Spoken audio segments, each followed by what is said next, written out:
ناظرین، میں نے اپنی پچھلی ویڈیو میں آپ حضرات کو بتایا کہ کس طرح ہم نے شمالی علاقہ جات کی طرف سیر کے لیے اگر جانا ہے تو کس طرح ہم جا سکتے ہیں، اور اگر ہم نے اپنی گاڑی پر جانا ہے تو پھر آپ کو کن کن باتوں کا خیال رکھنا ضروری ہے اور احتیاط ضروری ہے۔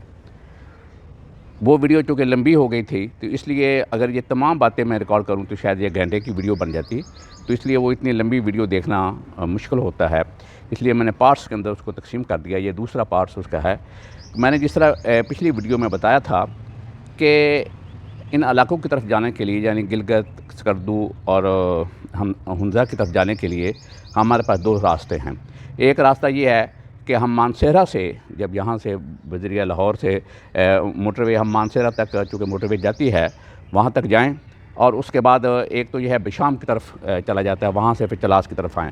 وہ راستہ میں نے بتایا تھا کہ وہ 12 مہینے کھلا رہتا ہے، سردیوں میں بھی گرمیوں میں بھی۔ لیکن دوسرا راستہ یہ ہے کہ ہم بالاکوٹ چلے جائیں، بالاکوٹ سے کاغان، ناران اور بابو سر ٹاپ کی طرف سے ہم چلاس جائیں، اور چلاس سے پھر وہ آگے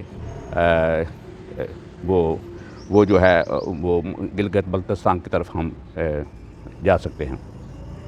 یہ راستہ جو ہے یہ چند مہینے کھلا رہتا ہے، یعنی گرمیوں کے اندر یہ راستہ کھلتا ہے، کیونکہ یہاں پر برف باری بہت زیادہ ہوتی ہے، اور سردیوں کے اندر یہ راستے بند ہو جاتے ہیں، اور سردیوں کے دوران سردیوں میں اس راستے سے جانا ممکن نہیں ہے۔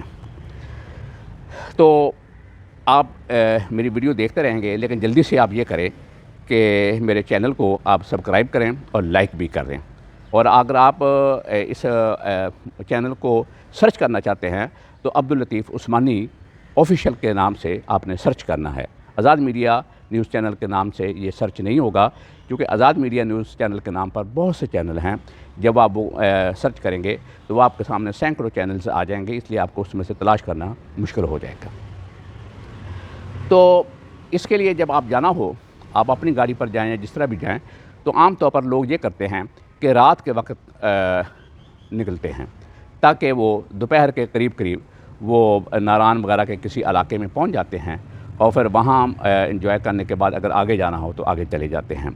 کیونکہ میں بھی لاہور سے رات 10 بجے کے قریب اپنی گاڑی پہ نکلا تھا، اور جا کر ہم نے ناشتہ جو ہے وہ بالاکوٹ کے قریب کیا، اور بالاکوٹ سے پھر آگے تقریباً 3 گھنٹے کا سفر ہے، کیونکہ وہاں پر ویسے راستہ تو اتنا لمبا نہیں ہے، لیکن اس وقت چونکہ وہاں پر ایک ڈیم بن رہا ہے اور ڈیم پہ کام ہو رہا ہے، اس لیے وہ انتہائی سلو، کوئی 8-10 کلومیٹر پر آور کے حساب سے ہم نے چلنا ہوتا ہے۔ بڑی سلولی وہاں سے گاڑی چلتی ہے، اور تقریباً 3 گھنٹے لگ جاتے ہیں وہاں پر پہنچنے میں، ہمیں ناران پہنچنے میں۔ اگر آپ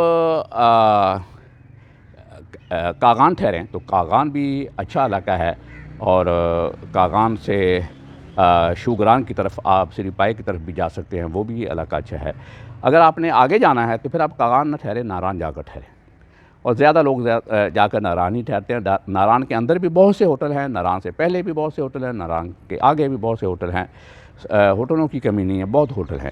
یہ بات الگ ہے کہ جب سیاح زیادہ آ رہے ہوں تو ان کے ریٹ جو ہوٹلوں کے کمروں کے ہیں وہ ذرا تھوڑے سے زیادہ ہو جاتے ہیں، 5-6 ہزار روپیہ، اور اگر آپ ذرا سلیک سیزن میں جائیں کہ جب سیاح کم ہوں تو پھر اس وقت وہی ہوٹل جو 5-6 ہزار والا ہے وہ 3-4 ہزار میں آپ کو مل جائے گا، اچھے ہوٹل مل جائیں گے۔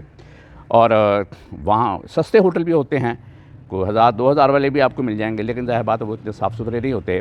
اگر آپ صاف ستھرے ہوٹل میں جانا چاہتے ہیں جہاں پر آپ کو اچھا انوائرمنٹ ملے، اچھے جو بستر ہیں وہ صاف ستھرے ملیں، گرم پانی ملے، اچھا ہوٹل ہو، تو وہ 5 سے 6 ہزار روپیہ 2-3 بیڈ کا کمرہ آپ کو مل جاتا ہے۔ اگر آپ کے ساتھ بچے وغیرہ ہیں یا کوئی ایکسٹرا کوئی لوگ ہیں تو آپ کو گدے وغیرہ چاہیے، وہ آپ کو گدے وغیرہ وہ مل جائیں گے، وہ نیچے بچھا کر آپ کمرے کے اندر زیادہ لوگ بھی ٹھہر سکتے ہیں۔ عام طور پر لوگ یہی کرتے ہیں، فیملی یہی کرتی ہیں کہ ایک کمرہ لیتے ہیں، ان کے اندر ہی وہ 1-2-3 بیڈ ہوتے ہیں، باقی وہ گدے بچھا کر اس طرح گزارا کرتے ہیں، کیونکہ وہاں پر ہم نے سیر کرنے کے لیے جانا ہوتا ہے، زیادہ ٹھہرنا تو نہیں ہوتا ہے۔ تو پھر ناران سے آپ نے آگے جانا ہے، اگر گلگت کی طرف جانا ہے تو بابو سر ٹاپ کی طرف جائیں، وہ تقریباً 13,000 فٹ سطح سمندر سے بلند ہے، وہاں سے آپ نے گزر کر جانا ہے۔ اور وہاں راستے میں بٹا کنڈی بڑا اچھا علاقہ ہے، جل کھٹ بڑا اچھا علاقہ ہے، اور ناران کے اندر جس طرح آپ جاتے ہیں وہاں پر جھیل سیف الملوک ہے وہاں پر لوگ جاتے ہیں، اور وادی لالازار ہے وہ کھلے میدان ہیں، پہاڑ ہے، خوبصورتی ہے، وہاں پر بھی لوگ جاتے ہیں۔ آپ وہاں پر جائیں اور اس کو دیکھیں، انجوائے کریں، اور ایک آدھی رات وہاں پر ٹھہریں، اور 1 یا 2 راتیں وہاں پر انجوائے کرنے کے بعد وہاں پر تو اب ایک بہت اچھا یہ بھی انتظام ہو گیا ہے کہ دریا کے اندر پہلے پتھر بہت تھے، وہ ناران کے اندر انہوں نے پتھر وغیرہ نکال کر وہاں پر بوٹنگ کا انتظام کر دیا۔ وہاں کشتیاں ہیں، وہ بوٹنگ کرتے ہیں لوگ، تو وہ بھی بڑا انجوائبل ہے اور بڑی اچھی ایک تفریح ہے۔ وہاں بہت رش ہوتا ہے۔ کھانے پینے میں ذرا احتیاط کرنی چاہیے، ہیوی قسم کی چیزیں نہ کھائی جائیں، پراٹھا وغیرہ، اور مرغی وغیرہ بھی جو ہے یا گوشت جو ہے وہ ایسا استعمال کریں جو اپنے سامنے ذبح کرائیں۔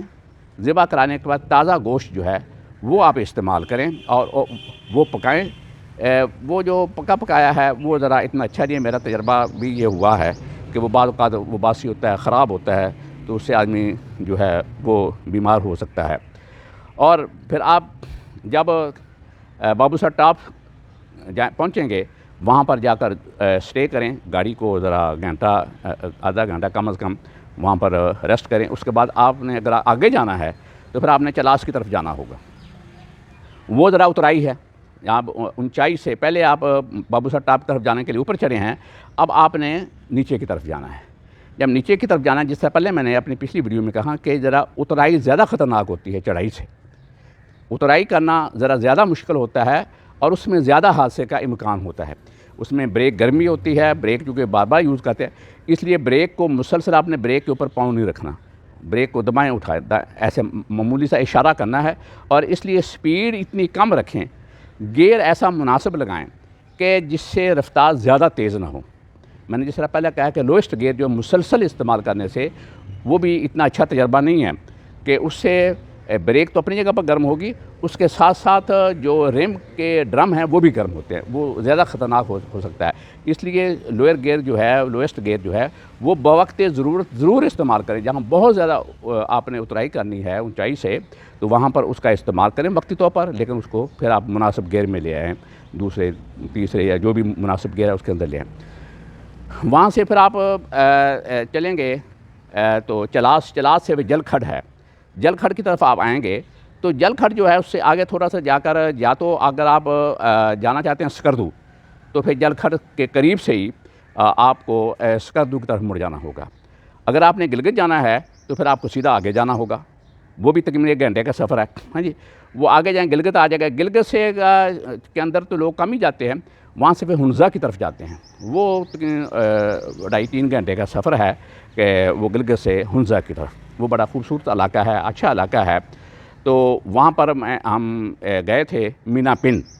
اگر آپ نے مستنصر حسین تارڑ صاحب کے سفر نامے پڑھے ہوں تو اس کے اندر اس کا بڑا ذکر ہے۔ وہ ایک جگہ پر ہے، جب آپ ہنزا کی طرف جائیں گے، راکا پوشی ایک پوائنٹ آتا ہے سڑک کے اوپر، جو ہنزا سے تقریباً پونا گھنٹہ پہلے پوائنٹ آتا ہے۔ وہاں سے اگر تھوڑا سا اوپر کی طرف جائیں گے ہم، پہاڑ کی طرف ایک راستہ کچا پکا سا جاتا ہے، لیکن 3 کلومیٹر ہے، تو وہاں پر ایک اوشوتھانگ ہوٹل ہے یہاں، جس کا ذکر مستنصر صاحب نے بھی اپنی جو سفر نامے کے اندر کیا ہے۔ وہاں بڑا اچھا جو ایک آپ دیکھیں گے آپ کو کہ اس کے اندر ایک بڑا اچھا ویو آیا ہے کہ شام کے وقت یا صبح جب سورج نکل رہا ہوتا ہے کہ راکا پوشی جو پہاڑ ہیں ان کے اوپر سورج کا طلوع ہونا اور سورج کا غروب ہونا بڑا خوبصورت منظر پیش کر رہا ہوتا ہے۔ وہاں پر ہم ٹھہرے، اور وہاں سے نیکسٹ ڈے ہم نے ہنزا کی طرف جانا تھا۔ جب ہم نیچے اترے واپس آئے تو پتہ چلا کہ وہاں کے مقامی لوگ جو ہیں وہ احتجاج کر رہے ہیں، کوئی ان کے مقامی مسائل ہیں، تو وہ راستہ بند ہے۔ ہمیں واپس آنا پڑا کہ شاید وہ شام تک کوئی مسئلہ ان کا حل ہو جائے گا، ہم کل چلے جائیں گے۔ جب ہم رات آ کر ٹھہرے تو صبح پتہ کیا تو وہ راستہ نہیں کھلا تھا، اسی طرح احتجاج برقرار تھا۔ پھر ہم مجبور ہو کر ہم نے واپسی کا راستہ لیا۔ واپسی پہ آتے ہوئے ہم نے سوچا چلو ہم سکردو دیکھتے جائیں۔ تو جب میں نے بتایا کہ یہ مینا پن جو جس میں اوشوتھانگ ہوٹل ہے، جس میں ہم ٹھہرے تھے ہنزا کے پاس، یہ بھی بڑا اچھا علاقہ ہے۔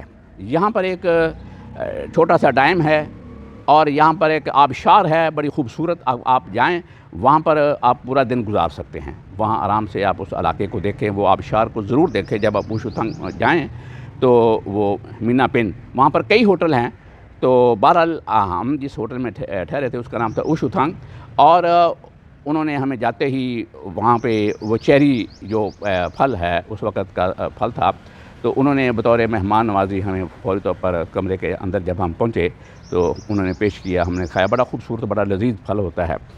پھر ہم ایک رات ٹھہرے تو مزید ہمیں ٹھہرنا پڑا مجبوراً، تو وہ جو ہوٹل کے مالک تھے انہوں نے ہمیں کرایہ لیس کر دیا کہ آپ چونکہ ایک رات تو اپنی خوشی سے ٹھہرے تھے اور دوسری رات آپ کو مجبوراً ٹھہرنا پڑا۔ میں نے اس سے پہلے ویڈیو میں عرض کیا تھا کہ مری والے لوگ مجبوری سے ناجائز فائدہ اٹھاتے ہیں، لیکن یہاں کے لوگ ایسا نہیں ہیں۔ دیکھو انہوں نے ہمیں خود بخود 2000 روپیہ کمرے کا کرایہ لیس کر دیا کہ کل چونکہ آپ اپنی خوشی سے آئے تھے، آج رات آپ کو مجبوراً ٹھہرنا پڑا ہے۔ انہوں نے معذرت بھی کی کہ حالات ایسے ہیں آپ آگے نہیں جا سکتے، لیکن انہوں نے 2000 روپیہ کرایہ بھی کمرے میں سے کم کر دیا۔ یہ ان کی اچھا گڈ جیسچر تھا، اچھا ہوٹل تھا۔ وہاں سے ہم واپسی کے لیے جب روانہ ہوئے تو ہم نے سوچا چلو اسکردو دیکھ لیں۔ ہمارا پروگرام یہ تھا کہ ہم اسکردو میں صرف جائیں گے، پھرنے گھومنے کا ہمارا پروگرام نہیں تھا۔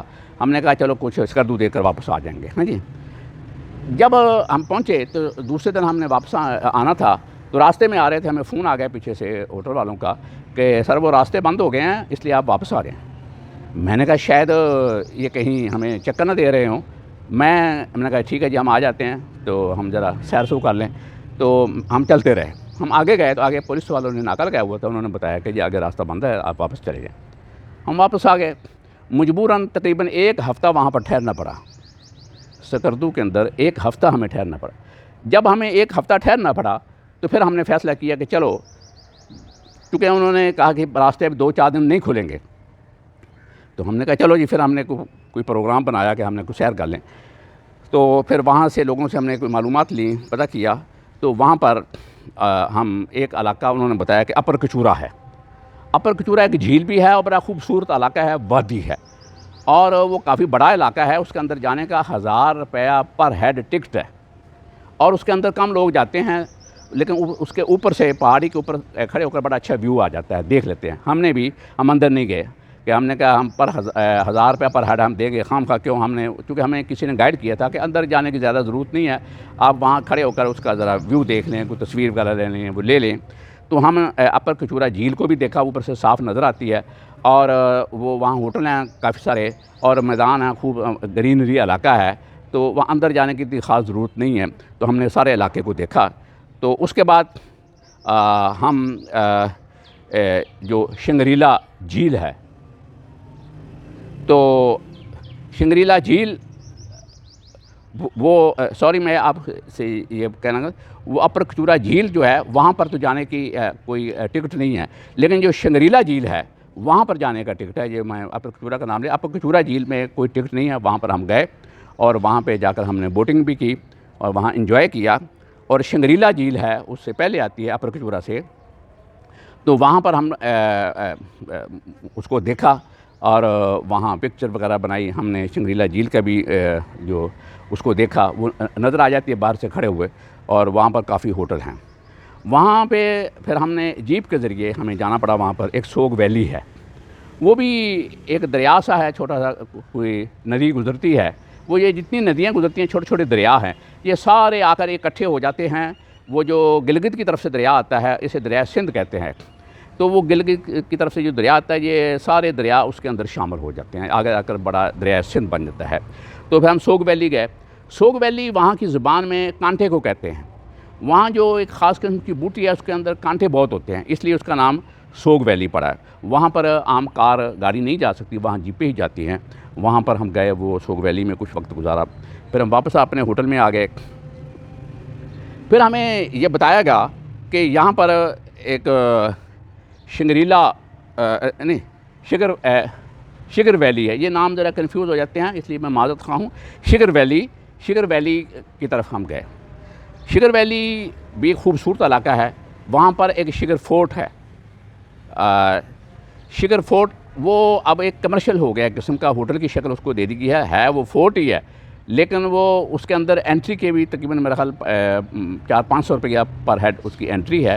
اس کے اندر ہم گئے، اس کو فورٹ کو ہم نے دیکھا، اور اس کے بعد وہاں پر ایک بلائنڈ جھیل ہے، وہ کوئی 5-6 کلومیٹر آپ کو بالکل کچے راستے پہ جانا پڑتا ہے. تو میں اپنی گاڑی پہ گیا تھا تو تقریباً 5-6 کلومیٹر کا سفر تقریباً 1 گھنٹہ لگ گیا تھا مجھے جاتے ہوئے. وہاں پر ہم نے وہ چلے جاتے ہیں اپنی گاڑی, ایسا راستہ نہیں ہے کہ گاڑی وہاں پر نہ جاؤ, ذرا پتھریلا سا علاقہ ہے, پتھر ہیں, بہت اونچ نیچ والا علاقہ ہے. تو ہم آہستہ آہستہ گئے, 1 گھنٹہ ہمیں لگ گیا. اس طرح اس کے اندر ایک کول ڈیزرٹ ہے, وہ یعنی ریتلا علاقہ ہے. وہ اگر دوپہر کے وقت دھوپ نکلی ہو تو پھر تو وہ گرم ہوتا ہے بڑا, لیکن اگر شام کے وقت ہو تو وہ کول ڈیزرٹ ہوتا ہے, ٹھنڈا ڈیزرٹ ہوتا ہے. وہ علاقہ بڑا خوبصورت ہے, تو اس کو بھی دیکھا جا سکتا ہے. اور اس طرح اگر آپ کے پاس ٹائم ہے تو آپ خپلو کی طرف بھی جا سکتے ہیں. میں خپلو نہیں گیا, خپلو وہاں سے کافی دور ہے, لیکن میں نے اس کی بجائے کھرمنگ کے علاقے میں, وہاں سے سیدھے ہم اگر چلتے جائیں دریا کے ساتھ ساتھ تو کھرمنگ ویلی ہے. اور آپ میری ایک طرف دیکھ رہے ہوں گے کہ کھرمنگ ویلی ہی کی یہ آبشار ہے جو بڑی خوبصورت آبشار ہے. تو میں نے اپنی پچھلی ویڈیو میں کہا تھا کہ لوگ نیاگرا آبشار دیکھنے کے لیے جاتے ہیں, تو یہ پاکستان کی آبشار ہے, یہ دیکھیں اس سے کم نہیں ہے. تو یہ نیاگرا آبشار سے بھی بہتر ہے, ہمارے پاکستان کی آبشار ہے, ہمارے ملک کی آبشار ہے. آپ ان علاقوں کو دیکھیں تو یہ کھرمنگ کے اندر, کھرمنگ ویلی کے اندر یہ آبشار ہے, آپ اس سے تو انجوائے. پھر سکردو کے اندر ایک بہت خوبصورت دوسرا علاقہ ہے, دیوسائی ویلی. دیوسائی ویلی جو ہے یہ تقریباً کوئی 50-60 کلومیٹر پہ پھیلی ہوئی ہے, کافی بڑی ساری ہے. اور اس طرف بھی آپ جو ہے وہ اپنی گاڑی سے جانا مشکل ہے, آپ کو جیپ وغیرہ کے ذریعے جانا پڑے گا وہاں پر. تو وہاں پر جیپ والے کے ہم نے تو 14,000 روپے دیا تھا کہ اس علاقے کے دیوسائی کی طرف جانے کے لیے. ہم دیوسائی گئے تو یہ بڑا خوبصورت علاقہ ہے, اور دیوسائی کے اندر کئی پوائنٹس ایسے ہیں جہاں پر آپ رک کر وہاں سے لطف اندوز ہو سکتے ہیں, انجوائے کر سکتے ہیں. مثلا وہاں پر آپ سب سے پہلے جب سکردو سے جائیں گے تو سدپارہ جھیل آئے گی, وہ بڑا اچھا علاقہ, خوبصورت جھیل ہے. سدپارہ جھیل مشہور جھیل ہے, سدپارہ گاؤں ہے اس کے ساتھ, وہ بھی آپ دیکھ سکتے ہیں. اور پھر جب آپ دیوسائی اپر جو ہے اس سے آگے جائیں گے تو ایک شوتنگ نالا آئے گا, وہ بھی ایک مقام ہے. شوتنگ نالا ایک بڑی خوبصورت جگہ ہے, وہاں پر چھوٹے چھوٹے ہوٹل ہوں گے. وہ اس طرح کے ہوٹل نہیں جس طرح ہمارے آپ کے تصوروں کا, بلکہ ٹینٹوں کے اندر, خیموں کے اندر ہوٹل بنے ہوئے ہیں, کیونکہ وہاں پر زیادہ تر برفباری ہوتی ہے تو وہاں پر پختہ عمارتیں نہیں ہیں. پھر آپ اس سے آگے تھوڑا سا جائیں گے تو بڑا پانی آ جائے گا. پھر اس کے آخر میں شوشک جھیل ہے. شوشک جھیل تقریباً میرے خیال میں سکردو سے 50 کلومیٹر کے فاصلے پر ہوگی, وہاں تک ہم گئے. شوشک جھیل یا دیوسائی آنے کے لیے آپ استور کی طرف سے بھی آ سکتے ہیں, تو استور کی طرف سے بھی آ سکتے ہیں. لیکن اگر آپ سکردو کی طرف سے آئیں گے تو پھر آپ یقیناً سدپارہ جھیل وغیرہ بھی دیکھ لیں گے. اس علاقے کے دونوں راستے آپ استعمال کر سکتے ہیں. تو یہ پھر اس طرح ہم واپس آئے. واپسی پہ ہم نے وہی راستہ براستہ چلاس, اور چلاس کے اندر کے پاس سے جب آپ گزرے گئے, جل کھڈ سے اور چلاس کے درمیان پہاڑوں کے ساتھ ایسے خوبصورت چشمے آ رہے ہیں جن کے اندر جو پانی آ رہا ہے وہ ابلتا ہوا پانی ہے. تقریباً اس کو ہاتھ لگانا مشکل ہے, گرم پانی. آپ دیکھیں نا کہ کئی پہاڑوں کے اندر ٹھنڈا پانی, بڑا کیا کہتے ہیں برف کا پانی, اس سے نہانا ممکن نہیں. اور یہ اتنا گرم ہے اس سے بھی نہانا ممکن نہیں. اس کا کوئی 60-70 اس کا ڈگری ٹیمپریچر ہوگا, آپ اسے نہا نہیں سکتے. آپ میں نے اتر کر وہ پانی کو چیک کیا, دیکھا ہم نے, تو یہ اللہ کی قدرت ہے. آپ جائیں ان علاقوں کی طرف اور ان علاقوں کو دیکھیں اور خوبصورت پاکستان سے کو انجوائے کریں اور دوسروں کو بھی دعوت دیں.